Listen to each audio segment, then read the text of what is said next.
Good morning students. जैसे हमने कल डिस्कस किए थे objective of accounting and functions of accounting, तो today's our topic is advantage of accounting. Accounting की एडवांटेजेस मीन्स मतलब उसके क्या फ़ायदे हैं, हमें क्या लाभ मिल रहे हैं हमें। तो फर्स्ट हमारा point to know the financial information about business, the profit and loss and position via balance sheet. जैसे हम पहले डिस्कस कर चुके हैं कि हमें फाइनेंशियल इंफॉर्मेशन के बारे में पता होना चाहिए। उसका हमें पता कैसे चलेगा? बिजनेस की फाइनेंशियल इंफॉर्मेशन, फाइनेंस के रिगार्डिंग इंफॉर्मेशन किसके थ्रू पता चलेगी? प्रॉफिट एंड लॉस, कंपनी कितने प्रॉफिट में चल रही है, कंपनी कितने लॉस में चल रही है, और उसकी जो पोजीशन है, पोजीशन मीन्स उसकी फाइनेंशियल पोजीशन, वो हमें किसके थ्रू पता चलेगी? Balance sheet. BS का क्या मतलब है? Balance sheet. जब हम रिकॉर्ड करते हैं प्रॉपरली तो हम एक बैलेंस शीट प्रिपेयर करते हैं, उससे हमें कंपनी की बैलेंस शीट से हमें कंपनी की फाइनेंशियल पोजीशन के बारे में पता चलेगा। नेक्स्ट है असिस्टेंट टू मैनेजमेंट। मैनेजमेंट को असिस्ट करना है कि इन डिसीजन मेकिंग कि वो डिसीजंस ले सके। मीन्स टू से दैट कि जब हमने प्रॉपरली अपने इंफॉर्मेशन, अपने अकाउंट को प्रॉपर मेंटेन कर लिया है तो मैनेजमेंट को असिस्ट करेंगे कि प्रॉपरली डिसीजंस ले सके। नेक्स्ट है रिप्लेस मेमोरी। अब रिप्लेस मेमोरी क्या है? रिप्लेस मेमोरी है कि हमारी जो मेमोरी है वो रिप्लेस हो जाती है। हम कई बार सोचते हैं अगर आज हम कुछ काम कर रहे हैं, अगर हम लास्ट वीक का कुछ काम अगर अपने माइंड में लेके आए तो हम शायद उसको थोड़ा सा स्किप कर चुके होते हैं। बट अगर जब हम अपने रिकॉर्ड्स को चेक करते हैं तो हमें पुराना अपना सारा रिकॉर्ड याद आ जाता है हमारा, चाहे वो एक हफ्ता पुराना काम हो, चाहे एक महीने पुराना काम हो, चाहे 1 ईयर पुराना काम हो, तो हमें उस चीज़ का सारा, हमारी जो मेमोरी है वो क्या हो जाती है? रिप्लेस हो जाती है। अगर हमारे अकाउंट प्रॉपरली मेंटेन किए हुए हैं तो हमारी मेमोरी इजीली रिप्लेस हो जाती है, हमें सब कुछ इजीली याद आ जाता है। नेक्स्ट है हमारे पास फैसिलिटेट कंपैरेटिव स्टडी। अब कंपैरेटिव स्टडी क्या है? कंपैरेटिव से हम क्या समझते हैं? कंपैरिजन करना, तुलना करना, एक से दूसरे की तुलना करना। अगर हमारे अकाउंट प्रॉपरली मेंटेन है तभी हम एक अकाउंट से दूसरे अकाउंट की तुलना कर सकते हैं। इसमें 2 तरह की कंपैरेटिव स्टडी होती है, 2 तरह के कंपैरिजन करते हैं। एक है हमारा year to year, last year to current year, ये कंपैरिजन कर सकते हैं। और दूसरा हम करते हैं firm to firm, firm to firm. एक फर्म का दूसरी फर्म के साथ कंपैरिजन करना, वो भी क्या है? Comparative study. ठीक है, 2 तरह से तुलना होती है। एक तो हम अपनी कंपनी का अपने ही इस ईयर और लास्ट ईयर से कंपैरिजन करते हैं कि पहले से और इस ईयर का हमें क्या बेनिफिट हो रहा है, पहले से हमारी कंपनी ग्रो में है या लॉस में जा रही है। एक तो ये कंपैरिजन हो गया, और एक दूसरा है कि फॉर्म टू फॉर्म, हमारी कंपनी और दूसरे की कंपनी में क्या बेनिफिट, क्या फ़र्क है कि उसकी कंपनी इतनी ग्रो में क्यों है, हमारी कंपनी में प्रॉब्लम्स क्यों क्रिएट हो रही है, या हमारी कंपनी इतनी ग्रो में है और उसकी कंपनी में प्रॉब्लम्स क्यों क्रिएट हो रही है। ये कंपैरिजन हमें तभी बेनिफिट मिलता है अगर हमारे अकाउंट प्रॉपरली मेंटेन किए होते हैं। नेक्स्ट है हमारे पास पेमेंट ऑफ टैक्सेस।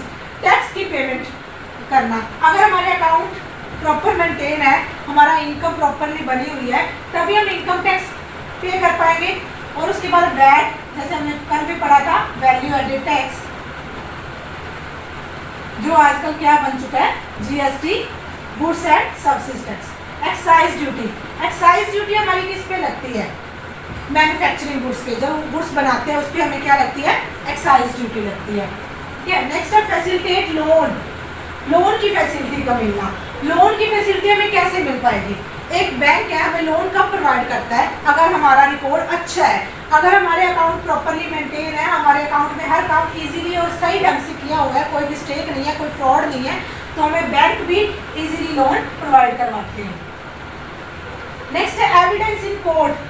अब कोर्ट में वो गवाही की तरह काम करता है। एविडेंस इन कोर्ट, कोर्ट में हमारी एक गवाही बनती है। जैसे कोर्ट में भी कोई भी, जैसे for any financial fraud systematic record always save, कोई भी हमारे ऊपर फ्रॉड का केस बन जाता है तो अगर हमारे रिकॉर्ड हमेशा हमने सेव करके रखे हैं तो हमारे जो रिकॉर्ड्स हैं वो हमारे एक सबूत की तरह काम आते हैं कोर्ट में।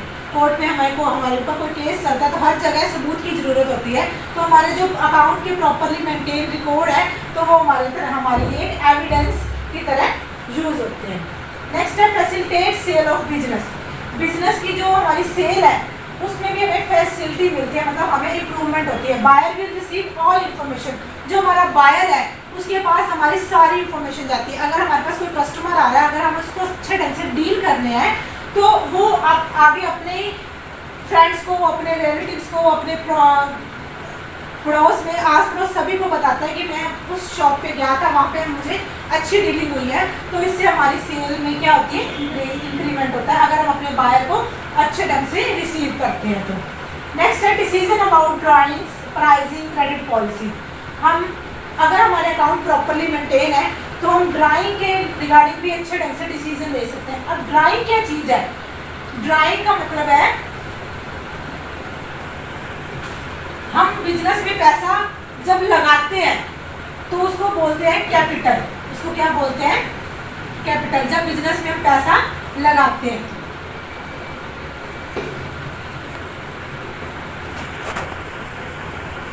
बिजनेस में पेमेंट का लगाना, पैसा जब हम बिजनेस में इन्वेस्ट करते हैं तो उसको क्या बोलते हैं? कैपिटल। अब अपनी पर्सनल यूज के लिए, पर्सनल यूज के लिए जब हम बिजनेस में से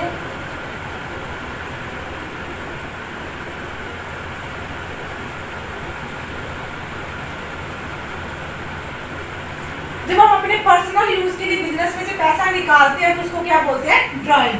जब पर्सनल यूज के लिए, ऑफिशियल यूज के लिए नहीं, पर्सनल यूज के लिए जब पैसा निकालते हैं तो उसको हम क्या बोलते हैं? ड्राइंग। अगर हमारे बिजनेस में 50,000 पड़ा है तभी हम उसमें से 5,000 अपने पर्सनल यूज के लिए निकाल सकते हैं ना, तो उसी को क्या बोलते हैं? ड्राइंग्स। तो उसी का हम डिसीजन ले सकते हैं अगर हमारे अकाउंट प्रॉपरली मेंटेन है। प्राइसिंग, हमें अपना प्राइस क्या रखना है? Credit policy. क्रेडिट पॉलिसी क्या होती है? उधार की पॉलिसी। कितना हम बिजनेस में उधार दे रहे हैं, कितना उधार ले रहे हैं, तो उसकी पॉलिसी हमें तभी पता चल पाएगी अगर हमारे अकाउंट्स प्रॉपरली मेंटेन है। एक बार फिर रिवाइज करवा देती हूँ। एडवांटेजेस ऑफ अकाउंटिंग, अकाउंटिंग के हमें क्या लाभ है? To know the financial information, हमें फाइनेंशियल इन्फॉर्मेशन का पता चलता है, प्रॉफिट लॉस का और बैलेंस शीट का पता चलता है। बैलेंस शीट से हमें कंपनी की फाइनेंशियल पोजीशन का पता चलता है। नेक्स्ट है assistant to management in decision making. Management को असिस्ट किया जाता है कि हम डिसीजंस ले सकें। रिप्लेस मेमोरी, हमारी जो मेमोरी है रिप्लेस हो जाती है, हमारी जो याददाश्त है वो रिपीट हो जाती है जो भी पुराना काम किया हुआ है। फैसिलिटेट कंपैरेटिव स्टडी, हम कंपैरिजन कर सकते हैं easily year to year and form to form. Payment of taxes, अपने टैक्सेस की पेमेंट कर सकते हैं। Income tax, VAT, excise duty, हर टैक्स को हम इजीली पे कर सकते हैं अगर हमारे अकाउंट प्रॉपरली मेंटेन है। नेक्स्ट है फैसिलिटेट लोन। लोन हमें इजीली तभी मिल सकता है बैंक से अगर हमारे अकाउंट प्रॉपरली मेंटेन है। एविडेंस इन कोर्ट, हमारे अकाउंटिंग, हमारे रिपोर्ट्स हमारे कोर्ट में एक एविडेंस की सबूत की तरह यूज होते हैं। फॉर एनी फाइनेंशियल फ्रॉड, अगर कोई फ्रॉड हो जाता है तो उसमें हमारी जो सिस्टमेटिक रिकॉर्ड है, क्योंकि हम ऑलवेज उसको सेव करके रखते हैं। देन है फैसिलिटेट सेल ऑफ बिजनेस, हमारी सेल है जो बिजनेस की वो भी इम्प्रूव होती है क्योंकि हमारा जो बायर है वो हमारी सारी इंफॉर्मेशन का इकट्ठी करता है और दूसरे लोगों को भी जाके बताता है। नेक्स्ट है डिसीजन अबाउट ड्राइंग। हम ड्राइंग का डिसीजन ले सकते हैं कि कितना बिजनेस में से पैसा निकाल सकते हैं, कितना बिजनेस में पैसा है और उससे कितना हम बिजनेस में पैसा निकाल सकते हैं। प्राइस क्या रखना है अपने प्रोडक्ट्स का, क्रेडिट पॉलिसी कितना हमने उधार देना है। इसके साथ हमारे टॉपिक खत्म होता है। अगर कोई भी प्रॉब्लम हो तो स्टूडेंट प्लीज़ कमेंट से या फिर फ़ोन कॉल से आप पूछ सकते हो। Okay students, thank you.